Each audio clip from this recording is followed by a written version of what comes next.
Olá, meu amigo, olá, minha amiga. Está começando mais um programa Kefas Entrevista. Você que está acompanhando a programação do TV Kefas, seja bem-vindo. Para você que ligou o televisor agora, para você que está nos ouvindo pela Rádio Por um Mundo Melhor, a Rádio Católica dos Vales, também obrigado pela sua audiência. Convido que você permaneça, chame seus amigos, sua família, sua comunidade para acompanhar o programa, porque hoje mais um tema interessante, uma convidada que temos aqui para discorrer sobre tema interessante. Hoje nós estamos recebendo Tânia Jordão, ela que é aqui da região. Ela é de Engenheiro Caldas, mas está morando em Belo Horizonte, tem um trabalho interessantíssimo voltado para a questão, o estudo das questões religiosas como um todo, estudo da teologia como um todo, e está em Governador Valadares para poder ministrar aula e também bater um papo, debater temas importantes com os alunos da Escola de Iniciação em Teologia do Instituto de Missionários Leigos. E hoje ela está aqui no Kefas Entrevista. Tânia, muito obrigado por aceitar o nosso convite, por estar aqui conosco. É um prazer muito grande, é uma alegria muito grande. Agradeço também a acolhida da Virlene, né, esse pessoal tão legal da Escola Bíblica. Pois é, interessante, né, você vir aqui, porque o Instituto, ele sempre tem na Escola de Iniciação em Teologia diversos tipos de temáticas, diversos tipos de ensinamentos. Daí você trouxe um enfoque bem interessante, né, dois enfoques bem interessantes para poder apresentar. Fale um pouco mais sobre o que você veio apresentar, para depois nós entrarmos no cerne da nossa entrevista de hoje. Bom, um dos temas que trabalhamos é o papel da mulher na igreja, na sociedade, um pouco essa perspectiva que temos também com o Papa Francisco, o que se espera da situação mesmo da cristã, né, engajada ou não no seu espaço comunitário eclesial. E o outro tema que a gente aborda é a antropologia africana, a energia vital na África, como é que o povo africano da negrícia, da África negra, da África subsaariana, se compreende enquanto ser humano e a sua forma também de cultuar, a sua forma de experimentar Deus e de se sentir na sua diferença e na sua particularidade, e o que isso também pode nos enriquecer, que podemos aprender destes povos. Interessante, dois temas interessantes, e aqui no Kefas Entrevista vamos falar justamente sobre essa questão envolvendo a mulher. É claro que estamos falando em contexto social, cultural, mas também vamos fazer um recorte aqui para discutir a questão da mulher na igreja. Né? Para se tratar desse tema, né, e sabemos que a mulher ela vem lutando por igualdade de direitos, por liberdade em vários setores, por estar nesse papel de protagonismo, a palavra empoderamento, né, se usa muito. Ela vem conseguindo, a duras penas, o seu espaço e conquistar algo. Mas ainda falta muito, né? Um caminho longo a se percorrer. Enquanto se fala no âmbito da igreja, também podemos igualar a essa situação social, ou a realidade é um pouco diferente da mulher dentro da igreja, do contexto da igreja, com o contexto social? Se formos partir da perspectiva bíblica, a igreja deveria ser profética, profundamente profética, portanto deveria estar sempre um passo à frente da sociedade, puxar a sociedade em toda a dimensão que leva a vida, né? A construção da vida. Infelizmente, o que percebemos hoje é o contrário. Então é a sociedade que força a igreja a mudar algumas posturas em relação particularmente ao tema em que a gente está trabalhando aqui, ao meu ver. Então quer dizer que dentro da igreja os conflitos e as necessidades da mulher são os mesmos da sociedade como um todo, o que elas enfrentam na sociedade. Ou um pouco mais acirrados ainda, porque na sociedade a mulher encontra o seu espaço, com bastante dificuldade ainda, mas encontra seu espaço em muitos âmbitos. E na igreja isso é muito vagaroso. Mesmo nas faculdades de teologia, ainda há um preconceito com a presença feminina. Imagina, estamos em 2018 E isso é uma incoerência se considerarmos como viveu Jesus de Nazaré e a forma como ele se relacionou com as mulheres. Então, o que reivindicamos, vamos dizer assim, não é nenhum tipo de igualdade ou de supremacia. Não, é simplesmente um reconhecimento do nosso lugar e dos nossos valores. E o nosso lugar, por que tem que ser o lugar de limpar os bancos da igreja, de colocar as flores na igreja? Por que o nosso lugar tem que ser sempre de subserviência? Jesus não nos deu esse lugar. Então é reconhecer o lugar que nos é de direito simplesmente pelo nosso protagonismo como cristãs. Nós temos o mesmo sacramento comum a todos os cristãos. Então é pelo batismo que somos chamados à vida eclesial. E o batismo nos dignifica, o batismo nos concede a mesmíssima dignidade. Por que essa diferença? É essa questão de fundo, que buscamos responder com nossas vidas e que buscamos também dar uma resposta ativa. Não realmente, absolutamente não se busca aqui um espaço de concorrência, mas um espaço de contribuição mútua. Isso não será bom somente para as mulheres, isso será bom para a igreja como um todo. Isso será muito bom para os homens, porque crescemos muito lado a lado. Isso é uma corresponsabilidade, um compromisso mútuo. Você citou Jesus Cristo e seu papel e a forma em que Jesus tratava, encarava e se relacionava com as mulheres, mas muitos que afirmam que o que a mulher hoje representa na sociedade, o que deveria representar, ela vem de toda a cultura que existia, principalmente na época de Jesus Cristo, né? Na época da tradição judaico-cristã, né? Que mulheres eram na sociedade relegadas a papéis secundários e até outros papéis terciários e tudo mais. Né? E a Bíblia, a própria igreja se baseia nisso, nesse contexto sociocultural daquela época. Mas você citou Jesus, que Jesus foi o que quebrou essa visão. Né? Ele não tinha essa percepção de desigualdade e de inferioridade, não é?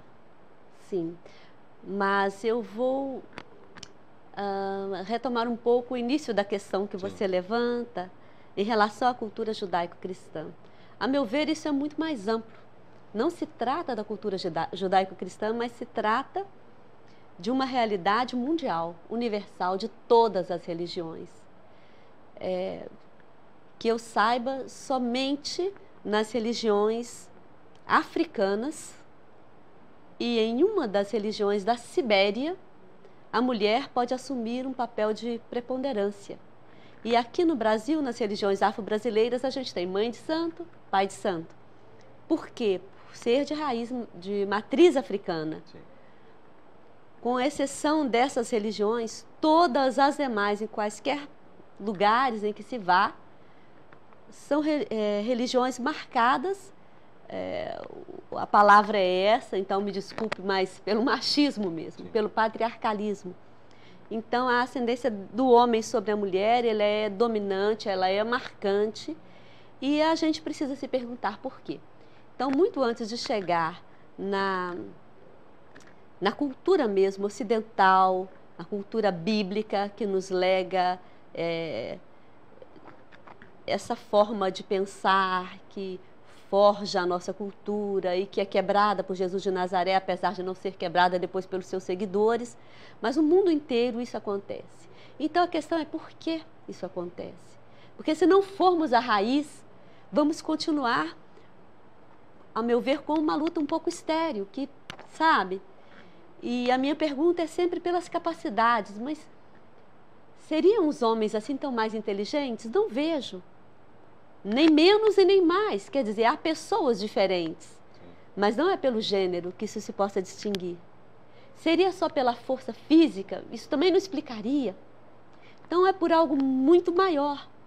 Então a própria questão biológica, o fato da mulher ter que cuidar de uma criança porque ela engravida, ela como gera, tem que amamentar, tem que cuidar, fez com que a mulher sempre fosse de um âmbito doméstico, no momento em que ela não podia sequer escolher não engravidar. E as mulheres, desde o tempo da caverna, vamos colocar assim, né? sempre tendo um filho após o outro e se tornando muito mais presa, muito mais caça. É claro que o homem é que tinha que caçar, a mulher não podia fazer isso, porque ela não podia mesmo, biologicamente falando. Ela era impossibilitada pelo seu corpo, e porque tinha que cuidar do bebê que estava esperando ou que tinha nos braços, enfim. Isso faz com que o homem assuma um papel de fora, não é? Um papel político, um papel externo, ou seja, ele é aquele que fala em nome de. E ela tem que se submeter ao que é decidido fora. E isso vai se perpetuando nas diferentes culturas. Pelo menos eu vejo essa como uma possível explicação. Agora, quando o homem bíblico, aquele que escreve os textos bíblicos, escreve o que escreve, ele parte da sua cultura. A inspiração bíblica, certamente, ela é uma inspiração, porque são pessoas abertas ao Espírito de Deus, mas a pessoa escreve a partir da sua própria realidade. Sim, da sua visão de não, mundo. não se pode desconsiderar isso. Verdade. E teria que ser uma pessoa muito lúcida, muito isenta, muito livre, para conseguir quebrar isso, como Jesus de Nazaré. Que o que ele quebra não é só a tradição bíblica, não é só a tradição judaica, mesmo que talvez ele mesmo, naquele seu contexto, não tivesse consciência disso. Mas com uma visão que hoje a gente consegue perceber, é de todas as religiões, é do mundo todo. Tânia, e essa proposta realmente ela é muito interessante, ela mexe com muitas estruturas, né, para muitos lugares e em muitos setores da igreja até tabu, fala, não, deixa isso ali no cantinho, não vamos falar sobre isso não, mas quanto mais se discutir, quanto mais se debater, melhor, não é? Incomoda muito, né? Tudo que nos tira do nosso lugar, buscar estar no lugar do outro, para perceber a dificuldade do outro, incomoda muito. Mas o que você vê agora? Você vê a realidade que está atrás de mim, você vê o meu rosto, você me vê. Sim. Mas eu posso dar a você uma outra contribuição, porque eu vejo o que está atrás de você, eu vejo você. Então, esse sair do próprio lugar e se colocar no lugar do outro, faz com que a gente amplie muito o olhar. E esse olhar, eu penso que podemos aprender muito isso de Jesus de Nazaré. Porque ele se colocou ao lado dos oprimidos, literalmente, né? Então, por isso ele pôde trazê-los a todos para o centro. A criança, a mulher do seu tempo, ao enfermo, né, ao doente, a todos aqueles que, o estrangeiro, que eram excluídos da sua sociedade em algum momento, por alguma razão. Ele inclui, ele restaura em todos os sentidos e liberta. E quanto a gente perde por isso, por termos a preocupação na defesa do nosso olhar, na defesa dos nossos argumentos, em vez de tentarmos nos colocar ao lado do outro e perceber também que riqueza ele teria para nos aportar, para contribuir, né, com a riqueza da visão sobre um todo da igreja. Agora, em relação à mulher, nós nunca fomos minoria na igreja. Até pelo contrário. Né? Até pelo contrário. É se entra em qualquer recinto eclesial, o que você vai perceber é a maioria das pessoas que estão ali formada por mulheres. No entanto, quando se é para tomar qualquer decisão, a decisão está muito centralizada. E como eu dizia antes, a igreja perde muito com isso. E isso é formado pelo próprio clericalismo que o Papa Francisco hoje tenta de todas as formas combater, o carreirismo, o clericalismo. E de uma forma muito prática, hoje as igrejas poderiam e deveriam, penso eu, até atendendo aos documentos da própria igreja, forjado por essas próprias pessoas, mudar bastante a estrutura clericalista das paróquias, das comunidades. Primeiro porque quebrando a própria estrutura paroquial, formando conselhos que fossem de fato atuantes, que decidissem as questões junto com o presbítero, mas não no lugar dele, mas tampouco somente sendo consultados e deixando que ele decidisse, não é? Se isso fosse assumido por todos, já haveria um caminhar mais igualitário na condução da comunidade, mas assumido por todos os membros da comunidade ali representados. Então, poderia ser uma grande contribuição.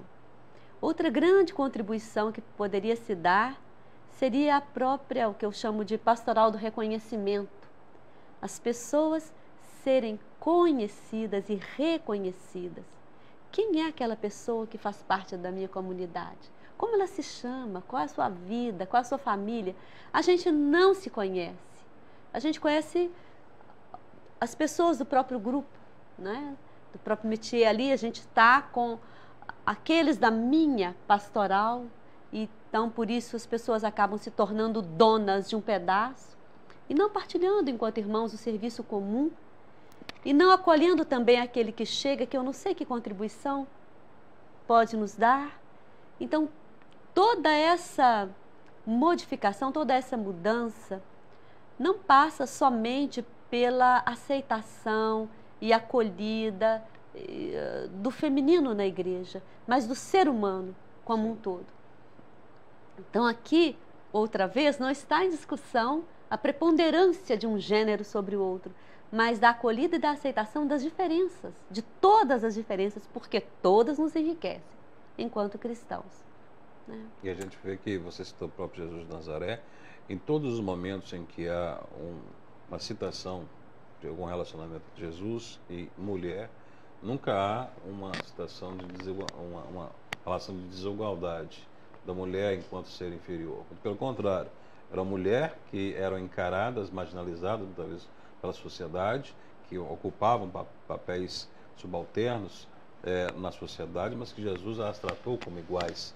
Daí isso realmente ela quebra toda essa corrente que muitas defendem, que vem lá desse período, toda essa questão de um papel mais subjetivo e até inferior da mulher na igreja. Né? A mulher carregava, como muitos ainda carregam, um fardo muito pesado. Né? E por isso se tornam curvas. Né? Jesus vai curar a mulher encurvada, vai libertá-la desse fardo mesmo. E faz isso incluindo as mulheres entre os seus discípulos, o que não era nada comum. As mulheres são discípulas. Maria se senta aos pés de Jesus para ouvir enquanto Marta está em outras atividades, e ele vai dizer que ela escolheu a melhor parte. A melhor parte é ser sua discípula. E há muitas discípulas de Jesus que encontramos nos evangelhos. E depois elas se tornam apóstolas, se tornam as primeiras apóstolas, as primeiras a receber o anúncio da ressurreição e as primeiras a serem enviadas aos apóstolos para anunciar essa boa nova. O que é o evangelho? O que é a boa nova? É isso, que a vida vence a morte. Essa libertação extrema que Jesus nos dá, inclusive da própria morte. E são elas, as que estavam ali ao pé da cruz e depois as primeiras a buscá-lo no sepulcro, que vão receber por primeiro essa mensagem. Mas elas não serão acreditadas pelos apóstolos. Ah, de fato, houve umas mulheres aí que nos disseram que ele ressuscitou, mas a ele mesmo não vimos. Até que Pedro, João e depois os outros têm essa experiência. Vem o ressuscitado. Então, sim, o testemunho de 2 homens é válido, mas de 1000 mulheres não vale nada. Segundo todo o Antigo Testamento, essa é a lei, inclusive. Então, se o testemunho de 2 homens é crível, olha que peso tem isso sobre essas primeiras apóstolas. E por que elas já no início da igreja não são reconhecidas e assumidas em pé de igualdade com os homens? Não há espaço mesmo para essa voz, desde o início. Nós temos nos Atos dos Apóstolos também a presença de mulheres evangelizando. Isso tudo vai sendo abafado ao longo da história da igreja. Falando agora de forma bem prática, né? De que forma a mulher também pode propor e lutar pelo seu protagonismo ou pelo seu espaço mais reconhecido dentro da igreja, como vem lutando na sociedade como um todo? Olha, Márcio, eu penso que cada pessoa que nos ouve terá muitas respostas. mas isso é a partir do lugar de cada um. Então, se uma pessoa está atuando numa comunidade eclesial na qual ela seja, não sei, catequista, ali ela terá uma resposta, mas certamente não se acomodando, buscando fazer valer a sua voz, porque só quando se tem voz, se consegue se expressar em algum lugar, é que se tem também vez. Então, isso primeiro, né? A buscar a representatividade em todos os âmbitos, mesmo no âmbito político. Eu fiz um estudo aqui sobre Valadares, eu vi que aqui há 2 vereadoras e me parece que 19 vereadores, sim, por exemplo. Há um prefeito, há um vice-prefeito, homens. Claro, e eu brinco com a situação, né? Óbvio, pois se a grande maioria da população de Valadares é de homens, é natural que tenha muito mais representação masculina. Tivemos uma prefeita nas 2 últimas gestões. Isso no Brasil todo, isso mundo, sim, afora. Quer dizer, de fato, nós não nos sentimos representadas nos diferentes âmbitos. E na igreja também. Como que isso pode mudar? Primeiro, é preciso buscar, de onde quer que estejamos, fazer valer a nossa voz. Segundo, lutar por ter representatividade em todas as escalas da igreja. Porque qual é o modelo, o protótipo que a gente tem de cristão? Os santos, né? A Virgem Santíssima é virgem, então a mulher ideal é aquela que é toda pura e ainda apresentam Maria como submissa, não como a Maria do Magnífica, que fala de libertação, discípula que atua, não. Aquela que se cala, aquela que é a serva do Senhor, mas não a serva de serviço, atuante de transformação da realidade. Então, é essa mudança de paradigma. Os santos, de uma forma abrangente também, nós não temos muitíssimo menos da metade dos santos da igreja é formado de mulheres. A gente tem praticamente 4, 5 santos homens para cada santa. Se o modelo de santidade proposto é o exemplo para a vida do cristão, quem que temos como exemplo? Quem são as pessoas exemplares? São homens. Então, a mulher não é colocada como um exemplo na vida da igreja. E aquelas que o são, normalmente são por terem sido pessoas dóceis. A santa é aquela que se cala e que aceita fazer o papel que Deus lhe propõe, de uma forma muito calada. Depois do Concílio Vaticano II, é que se recupera o papel das doutoras da igreja. E aí a gente vai ter uma Catarina de Sena, uma Teresa d'Ávila, mas mesmo estas são assim muito abafadas diante do todo, não é, na igreja. Então a gente precisa olhar para essas mulheres, buscar onde estamos. É ali, com o padre da minha comunidade. E outra forma muito prática que a gente tem para buscar esse papel e atuar mais ativamente também é nos formarmos, porque o curso de filosofia, o curso de teologia é dado para todos aqueles que se formam para o sacerdócio. Agora, o leigo em geral, muitas vezes se acomoda e não busca também. E as comunidades também muitas vezes não oferecem. Então, onde há, como aqui, que a gente tem esse privilégio de ter esse curso, as pessoas deveriam aproveitar muito mais, e particularmente as mulheres. A gente tem a grata satisfação de perceber que em todos os cursos de teologia abertos a leigos, a grande maioria é de mulheres. Verdade. Mesmo assim, há que se buscar não só participar, mas de que forma eu posso então me tornar mais ativa, vivendo os valores que Jesus nos lega. Não é porque eu queira, porque a sociedade propõe, mas porque está no cerne do cristianismo. Isso é radicalmente viver o nosso batismo. Assumir o nosso batismo é ir até as últimas consequências com ele. Ou seja, esse dar a vida pela transformação da realidade, do mundo, passa por assumir o meu papel ativamente. Não é uma questão de gênero. Não é uma questão de gênero, absolutamente. Tá certo, Tânia.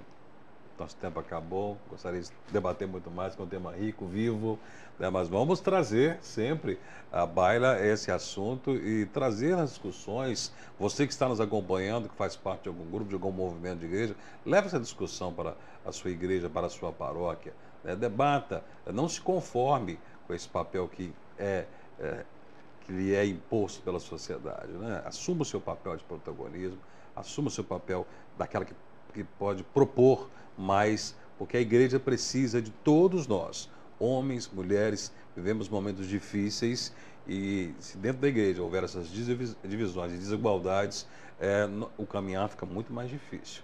Tânia, muito obrigado pela sua participação, parabéns pelo seu trabalho. Obrigada pela sua a você, pesquisa. Márcio. Agradeço Grande muito, prazer. tá? E toda vez que voltar a Valadares, a TV Kefas, o Kefas Entrevistas está à sua disposição. Muito obrigada. Um grande abraço a todos. E obrigado a todos do Instituto de Missionários Leigos, né, que mantém o curso de iniciação em teologia. Inclusive, né, se você quiser se matricular para a próxima turma, em fevereiro teremos a nova turma. Então você pode ligar no telefone 3221-0033 e fazer a sua inscrição. É uma taxa simbólica e o curso é muito, muito bom. É muito, muito proveitoso para você, para a sua vida e o seu papel na igreja, inclusive como mulher.